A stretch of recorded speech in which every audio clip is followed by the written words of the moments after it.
The biggest thing that has changed in 10 years of the Side Project Cellar is the amount of side project beer. When we opened the Side Project Cellar, we had 2 beers on draft. We had 24 drafts, but only 2 of them were side projects.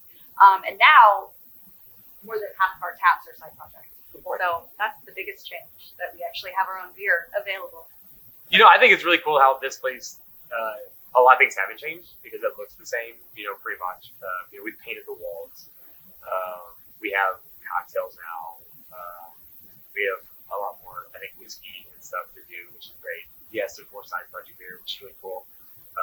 That happened earlier than we thought, probably, that we have more side project beer. That was kind of quick, wasn't it? At the beginning? It's like 3 or 4 years. Shane might know. It's like 3 or 4 years. Yeah. Was it really? Okay. Well, I didn't realize it was that long before we had, more side project. Well, I think that there was a time that we had like 3 or 4 drafts. And then I remember the very first time that we had beer to go. And I let it was fancy beer. Yep. It was fancy beer. And I let people buy with Lafler. I let people buy 3 per person. And that was a mistake. It should have only been allotted 1. Because there probably wasn't very much. Because there was we never had to go beer before. Yeah. I didn't realize we didn't have a side project beer for that much. But at the very beginning, we were like a Belgian beer bar, which was cool. We could get Belgian beer. You can't buy Belgian beer anymore. That's big changes. I never thought that the cellar would have like a little bit of food. In reality, I feel like people have been really happy to have something to munch on while they're here. So you kind of do have to grow and change. Yeah. You do. So I never thought we'd have a fun little food option. It's crazy. Like when we do our anniversaries here or Stout Weeks here, like this is like a meeting place for people all over the globe.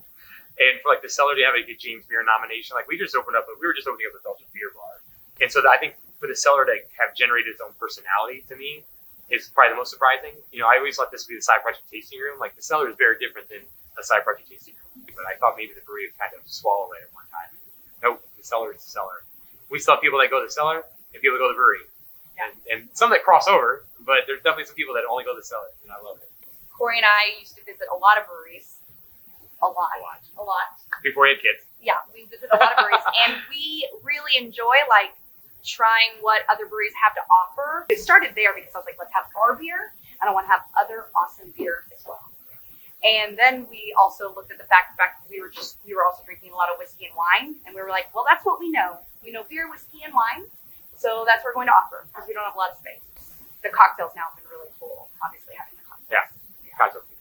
We were lucky at that time too. Right before we opened, we got invited to do the beer celebration over in Copenhagen. And we went over to Belgium to look around, and so we tried to get inspiration from some old European beer bars. What's the cute little bar in Belgium that only opens after church on Sunday? Groot Doors. And they just pour lambic at room temp, and they're just kind of like, here you go, out of a pitcher, like it's lemonade, but it's lambic, and it was still delicious. And so we're like, oh, and we can serve things at a little bit warmer temperatures as well. Yeah, serve beer 5 different temperatures here still. In the cellar. Oh, in the cellar. Okay. I just remember when we opened, I was really stuck on I still don't know how to say it, the order. And then when we've gotten Cuvée des Jonquils on draft, those are beers you have to ask for. Like they can be bought, but they weren't being brought into Missouri, And so those are always really cool. And then I'd say a lot of blonde beers. So this is what got blondes. Yeah, a lot of the Cantillon, and actually we were able to source Dree on the hand pump. Oh God, yes, because that's recent. Yeah, so it was really cool. Yeah. We're one of 2 places in the United States that ever served Dree on the hand pump. Yeah, I would say our favorite cellar event was the very first ones. Agreed. Very first one. I agree. Very first one. Well, we sold tickets, and so you had to have a ticket to come in the cellar. But we also put some beers outside so anybody could come. So it was really fun because I feel like we could sell tickets. Open. So it was open, so you could still come and enjoy the celebration, but then there was still the select few that got to come in. And I think you guys did such a fantastic job on it that quickly the second year we couldn't do that because we had so many more people try to come. So the people that came to this one were like, that Swans was cool. Like it was open to the public, and like, the next year we couldn't quite do that. But the very first Swans was incredible. It was also a beautiful day. We loved it. Yeah. It was absolutely perfect. We got the whole street, which that's always a battle. Yeah, this place, anybody that hasn't been here, this place is 1,500 square feet without the restroom and the walk-in and the bar and everything. So it's very, very, very small. And I think you guys did such a fantastic job on it that quickly the second year we couldn't do that because we had so many more people try to come. So the people that came to this one were like, that Swans was cool. Like it was open to the public, and like the next year we couldn't quite do that. But the very first Swans was incredible. It was also a beautiful, day. We looked at it was actually perfect. It was a very awesome day. We got the whole street, which that's always a battle. Yeah, this place. Anybody that hasn't been here, this place is 1,500 square feet without the restroom and the walk-in and the bar.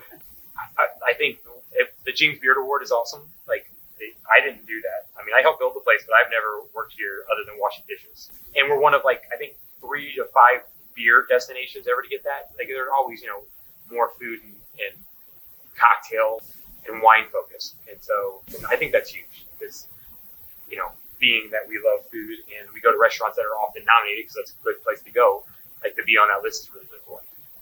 We did get it. We'd only been open a year. Yeah, we got it in our first year. After our first year. If somebody hasn't been here a long time, now we have a patio. A lot of people have, they came pre-COVID and they haven't been here post-COVID. That we now have a patio. It's such a cool patio because it's very European vibe. It's very like European alleyway, set up, and it's beautiful. I think I often say this, but the one thing I want people to know about the Side Project Cellar is that we were a semifinalist for James Beard. I can't say you were a semifinalist. You were a semifinalist for the James Beard nomination for Outstanding Bar Program, and I think we're one of 3 to 5 beer destinations to ever get that. I had no idea that was coming, but I thought it was cool that we got it just after being open 1 year. Oh, I feel like our customers are the same cool people. I mean, they are. There are customers that were in line for the very first day that still come, which is incredible. And that we're going to be 10 in November. Well, and I love, because that day is a blur. Those first few months are even a blur. So I love it when people say that to me. Like, I was in line that first day on November 11th because I may not remember that. I'm just like, what? That's amazing. I love hearing that. Well, now at the Cellar, we have a lot more Side Project beer. And we also have lager and IPA. When Side Project started, obviously, we were 100% barrel aged. And, thank God that the brewers wanted to make not barrel aged beer, talking into it. Because my passion was always just the barrel aged stuff. So now when you come by, we offer all the beers that we would drink. And we drink lager, we drink IPA. Well, lots of memories from the very first days. But I really enjoyed closing that first weekend that we were opening in June to take everybody to Firestone Walker. Oh, we were able to take every single person the whole company who worked for Side Project. Yep. Thank you, Firestone. Yeah, thank you. And, I thought that was a lot of fun. That was cool. Our whole we've been working really hard for a year. Yeah. The staff now is growing this cocktail program and all kinds of other cool things. So they've taken it to the next level, if you will, which I think is really, really cool. I mean, it just keeps it fun. Like these places are fun to meet now. And, they've always been with the way they do it now. It's more fun. It's always been my baby, but I don't make the decisions anymore. And so when I also get back behind the bar, I'm always like, whoa, I don't know how to make this cocktail. I need some instructions. But they're doing a great job. But one of my best memories here was Karen was working one night and I was sitting at the tap, and I think we got 9 or 10 inches, and the place was full, and everybody was just like, I was like, that's what the Cellar's for. It's cozy. You know what I mean? Just one of those nights. And nobody left. They all just stayed. Our friends were here. It was just one of those nights, and you're just sitting here like, oh, this is what the Cellar's about. Holiday season, they tend to decorate it here quite heavily. So, maybe it was probably decorated for the holidays, and so it's very festive. Oh yeah, the staff really rocks the holiday decorations. Thanks to you pushing all that. Yeah, I was probably at Christmas. I probably had Christmas music on, probably. It's always a worst moment when someone falls on our 3.5-inch step. I was just going to say that. It's a step this big if you haven't been. We have handrails on a tiny step just so people look around why are there handrails here? There's caution tape. We had lights on it one time. We had a sign that hung down and would hit people in the head and they still would fall. Yeah. And you would hit them in the head and they would still fall. The Cellar was a big influence on the start of Lacoterie because, Rachel and I sat there and we were like, who are the amazing people that we see every week at the Cellar? Everyone was like, hey, I'm always going to come in and support you, but I'd love to have access to your beer. I just cannot. Is there a way for me to get access? And without waiting in line. Without waiting in line, yes. Right. You do. You feel bad. Your best regulars they're like, well, I will never make a Saturday morning release. I just will never do that. Because I'm here every Wednesday. But I'm here all the time. And you're like, you have to balance that. I think ours is still super strong, and usually the feedback is pretty positive from my guys. No, I love that. I love that we are a person's spot. I love that because that's what we were building. We honestly were trying to build where we were going to hang out, a cozy spot, and we wanted to hang out in a wine bar type environment that also had beer. I make jokes you know, on those busy nights like Cellar Anniversary Week when the dishes are all racked up, and I'm like, does this remind you of your home? Is it cozy? You know? Well, and even when we first got the brewery, I never wanted to leave out my baby. So yeah, with the BBT pickups, it was always like, set up a table at the cellar. One of my favorite moments would be when we reopened after COVID. Yes, early June 2021. And we had the patio, you know, we were doing the patio as well, and I was really excited for the patio. We really had that busy pop again. Like people were ready to go out. Like, yes, we had plexiglass up and we're all in masks and we can't hear each other. Yeah, the plexiglass. And we couldn't hear. Like we were like, everyone was ready to come back, even though we were all still trying to prepare ourselves.